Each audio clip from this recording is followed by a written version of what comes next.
Olá, pessoal! Hoje a gente vai mergulhar numa das áreas mais fascinantes da medicina, a estratégia por trás do tratamento da insuficiência cardíaca e da hipertensão.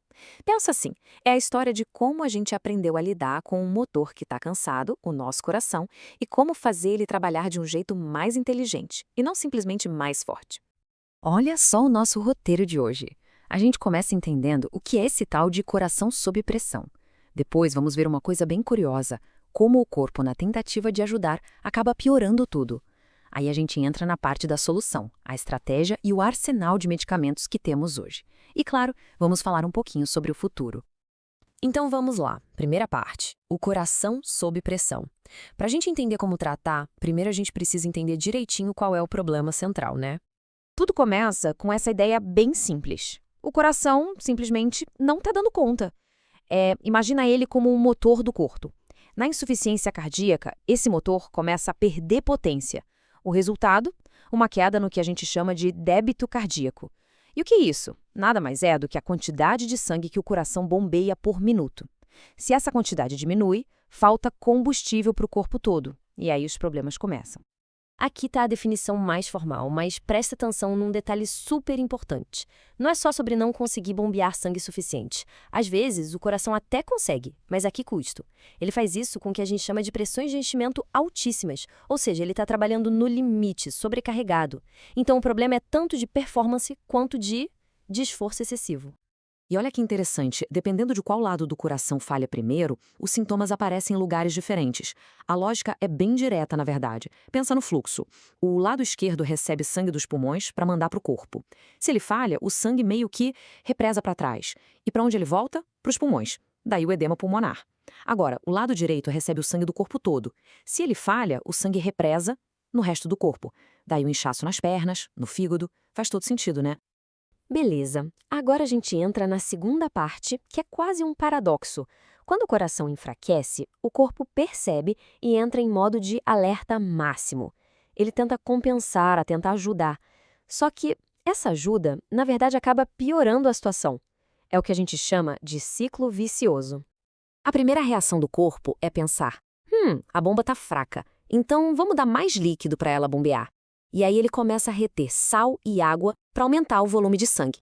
A intenção é boa, mas o efeito é péssimo. É como tentar forçar mais água para uma bomba que já está engasgado. Em termos médicos, isso aumenta a pré-carga, ou seja, o volume que enche o coração antes de cada batida. O resultado? Mais trabalho para o músculo que já está pedindo socorro. Depois, para tentar manter a pressão do sistema, o corpo faz outra coisa. Ele aperta os vasos sanguíneos. Sabe quando a gente aperta a ponta de uma mangueira? O jato d'água sai mais forte, né? A ideia é essa. Só que para a bomba que está empurrando a água, o esforço é muito, muito maior. Essa resistência contra a qual o coração tem que lutar é o que a gente chama de pós-carga. E para completar o ciclo vicioso, vem a resposta mais óbvia: acelerar. O corpo manda o coração bater mais rápido na esperança de compensar a falta de força. Mas isso é a mesma coisa que dirigir um carro com contageiros o tempo todo na faixa vermelha. Por um tempinho até vai, mas não demora muito para o motor fundir. É um desgaste brutal para um músculo que já está no limite. Ok, entendemos o problema. Entendemos o ciclo vicioso que o corpo criou. Agora vem a parte boa, a estratégia da medicina para contra-atacar. Como a gente quebra, de forma inteligente, cada um desses mecanismos que acabaram dando errado.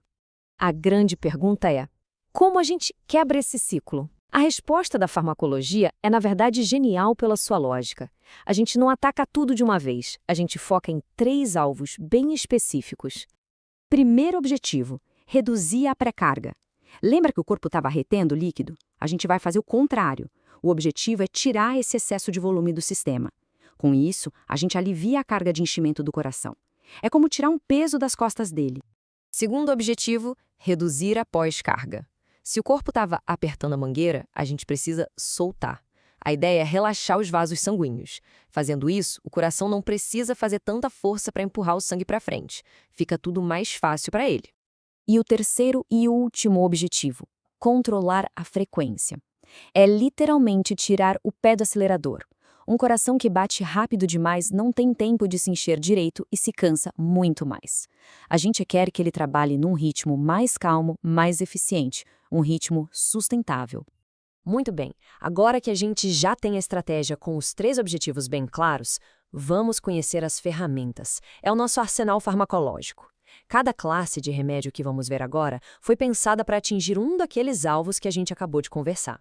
Para começar, os diuréticos, que são os nossos redutores de volume. E aqui já tem uma escolha estratégica. De um lado, os diuréticos de alça, tipo a furosemida. Eles são super potentes, tiram muito líquido mesmo. O lado ruim, eles acabam jogando fora potássio junto, que é super importante para o corpo. Do outro lado, os poupadores de potássio, como a espironolactona. Eles são mais leves, mas têm a grande vantagem de, como o nome diz, segurar o potássio no corpo. Agora, os redutores de pressão, IECA contra BRA. Os dois fazem a mesma coisa no final, relaxam os vasos, mas o caminho é um pouco diferente.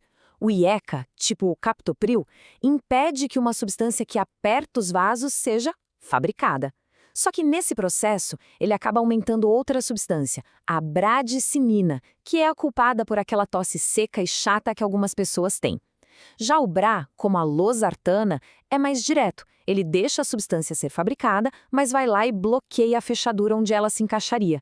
O resultado final é o mesmo, mas sem mexer na bradicinina. Por isso, a chance de ter tosse é bem menor. Mas o arsenal não para por aí. Temos outros jogadores importantíssimos. Primeiro, os beta-bloqueadores, como o carvedilol. Eles são os maestros do ritmo que desaceleram o coração. Depois, uma classe mais nova, os ISGLT2. Olha que curioso, eram remédios para diabetes, mas se descobriu que eles são fantásticos para o coração, agindo como um diurético e protegendo o sistema todo. E por último, os IANAs. Esse é um 2 em 1. Ele bloqueia o sistema ruim, como um BRA faria, e ao mesmo tempo aumenta os peptídeos bons, que ajudam o coração. Uma tacada de mestre, né? E aqui está o pulo do gato. Hoje em dia, quase nunca se usa um remédio só. A grande sacada é combinar essas armas, é montar um time, um coquetel de medicamentos onde cada um ataca o problema por um ângulo diferente, todos trabalhando juntos. Essa é a cara do tratamento moderno. Pensa numa construção. Primeiro, a gente coloca a fundação, a terapia fundamental. O que vai nela? Um beta-bloqueador para o ritmo, um inibidor do SRA, que pode ser IECA, BRA ou INRA, e um antagonista mineralocorticoide, tipo a espironolactona. Essa é a base. Depois, a gente adiciona a segunda camada para quase todo mundo, o IGSLT2. E se mesmo assim for preciso, a gente pode adicionar outras ferramentas mais específicas. É um tratamento construído em etapas, bem personalizado. Certo, mas no fim do dia, qual o resultado de tudo isso? O impacto dessa abordagem estratégica é gigantesco, porque ao atacar o problema por vários lados ao mesmo tempo, a gente não só melhora os sintomas, a gente comprovadamente muda a história da doença e o futuro de quem convive com ela. Então, o que a ciência diz que a gente deve fazer? O roteiro é claro, é usar IECA ou BRA em todo mundo que tem o coração bombeando com menos de 40% da força. É usar beta-bloqueadores. É usar os antagonistas mineralocorticoides. E, claro, sempre avaliar a possibilidade de usar as terapias mais modernas, como o sacubitril/valsartana. Cada um desses pontos não é só uma recomendação, é uma ação que, na prática, salva vidas e dá mais qualidade de vida. E tudo isso nos leva a uma última reflexão, né? A gente conseguiu transformar a insuficiência cardíaca, que antes era quase uma sentença, em uma condição crônica, que dá para controlar. Mas a história não termina aqui. A pesquisa continua, buscando tratamentos ainda mais personalizados, quem sabe até regenerativos. Então, fica a pergunta: qual será o próximo grande passo para a gente vencer de vez essa batalha? O futuro com certeza vai ser muito interessante. Valeu por acompanhar a gente nessa análise de hoje.